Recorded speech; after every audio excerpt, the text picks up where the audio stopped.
हन लिटिल आई को पार्क में ले आता है बात करने के लिए। नियान उन्हें अकेले बात करने के लिए छोड़ जाती है।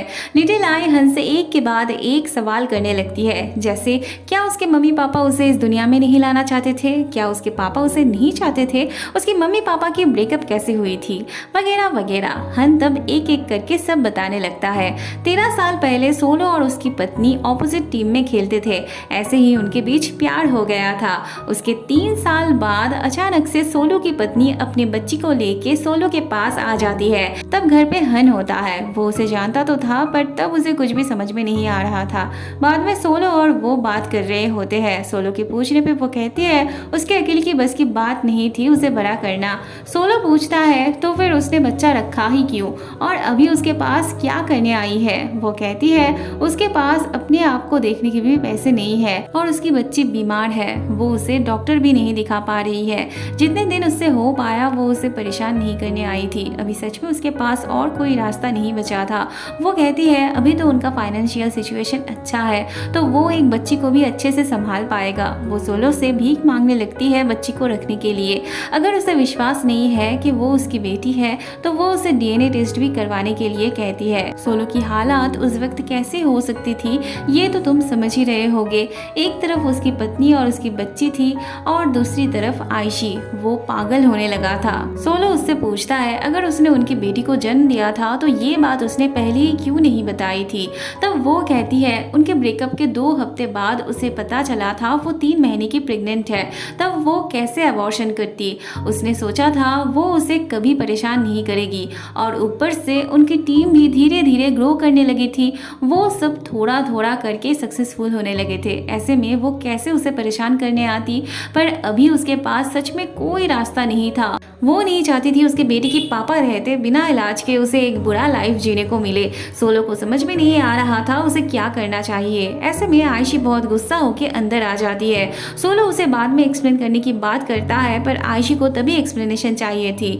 बाकी सब आयशी को समझाने लगते हैं बात झूठ भी तो हो सकती है, वो बच्चा शायद किसी और का हो। सोलो को वो बोलने का मौका तो दे, फिर डीएनए टेस्ट करके देख लेंगे। पर सोलो कहता है उसकी कोई जरूरत नहीं है, उसे विश्वास है वो उसी की बेटी है। आयशी तब गुस्सा होकर वहां से चली जाती है। सोलो अपनी बेटी की वजह से ही रिटायर करना चाहा था क्योंकि उसे अपनी बेटी को संभालना था। पर हन को पता था कितनी मुश्किल से आज वो लोग यहाँ तक पहुँच पाए थे और जब मंजिल उनके बहुत करीब थी तब सोलो अगर रिटायर कर लेता है तो उनकी टीम एकदम से बर्बाद हो जाने वाली थी।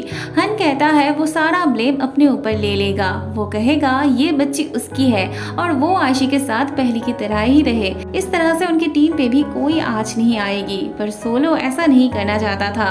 वो अपनी बाप होने का फर्ज ऐसे इग्नोर नहीं कर सकता था। सोलो के इस फैसले से हन ने रिटायर कर लिया था और बस तब से वो सोलो से हेट करते आया होता है। सब सुनने के बाद लिटिल आई के दिल में अपने पापा के लिए जो गुस्सा था वो सब चला जाता है। वो तो हन को भी समझाने लगती है उसके पापा के ऊपर वो और गुस्सा होके ना रहे। उन्होंने कितनी बड़ी जिम्मेदारी निभाई थी ये भी तो वो सोच के देखे।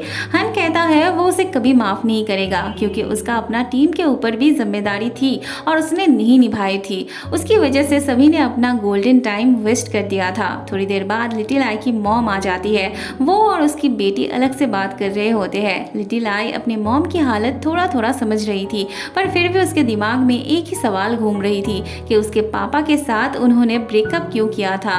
तब उसकी मॉम कहती है वो तब यंग थी, उसे अपने बॉयफ्रेंड से अटेंशन चाहिए थी, एक साथ टाइम स्पेंड करनी थी, पर वो अपनी टीम को आगे ले जाने के लिए उसे ज़्यादा टाइम नहीं दे पाता था।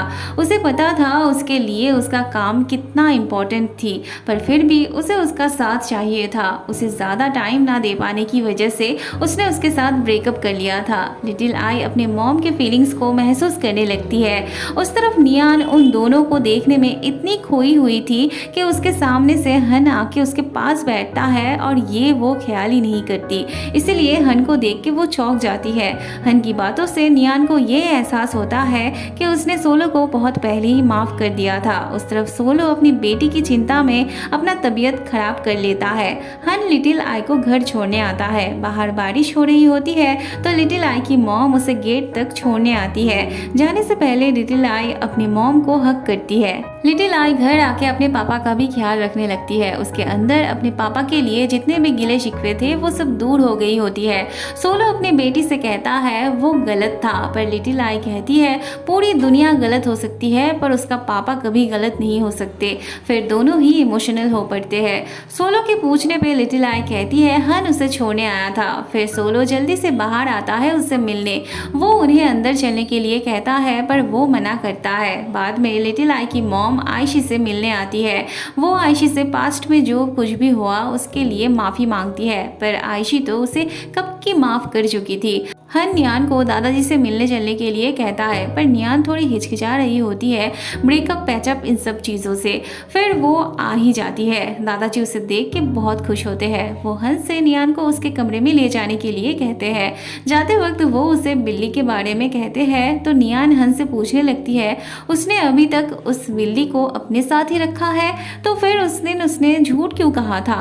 हन कहता है कुछ बात हुई थी उस दिन जिसकी वजह से उसका मूड खराब था और क्या हुआ था वो उसे नहीं बताना चाहता है। हन नियान से ये भी कह देता है उस दिन वो अपने स्टेप मदर से मिलने गया था, ना कि मैच मेकिंग के लिए। फिर दोनों ही मुस्कुराते हैं। नियान दादाजी और हन मिलके एक अच्छा सा टाइम स्पेंड कर रहे होते हैं। दादाजी नॉर्वे वापस चले जाने वाले होते हैं तो वो नियान से नहीं मिल पाएंगे ये सोच के अपसेट होने लगते हैं।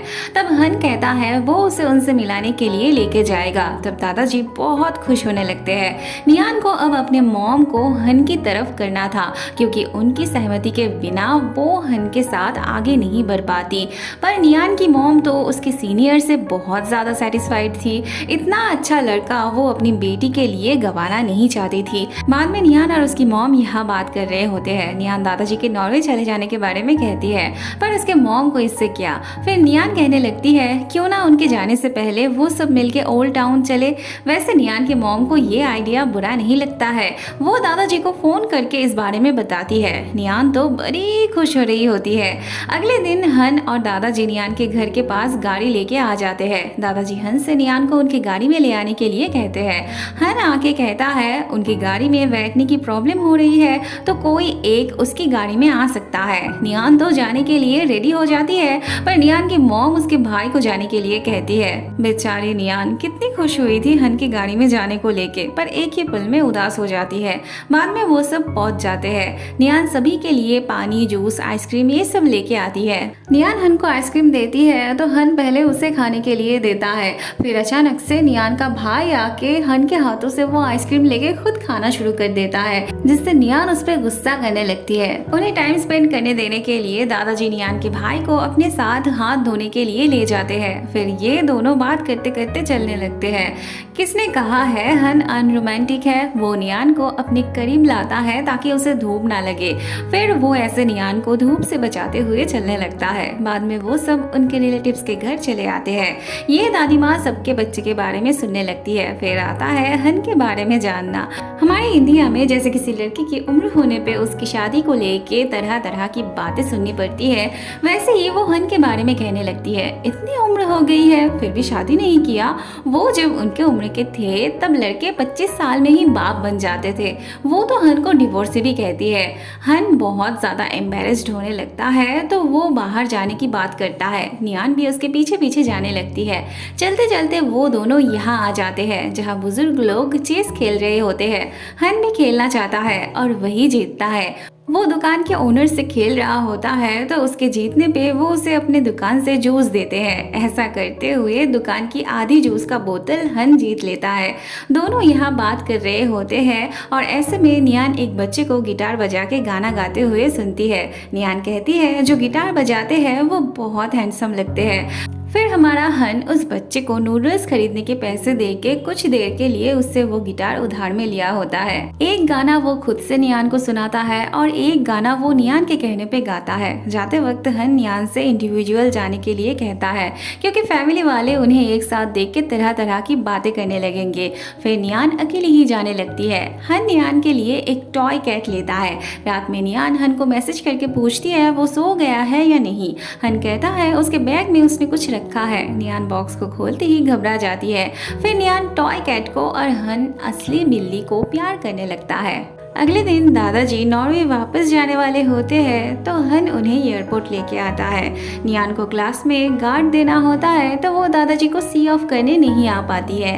हन नियान का ये मैसेज पाके मुस्कुराने लगता है।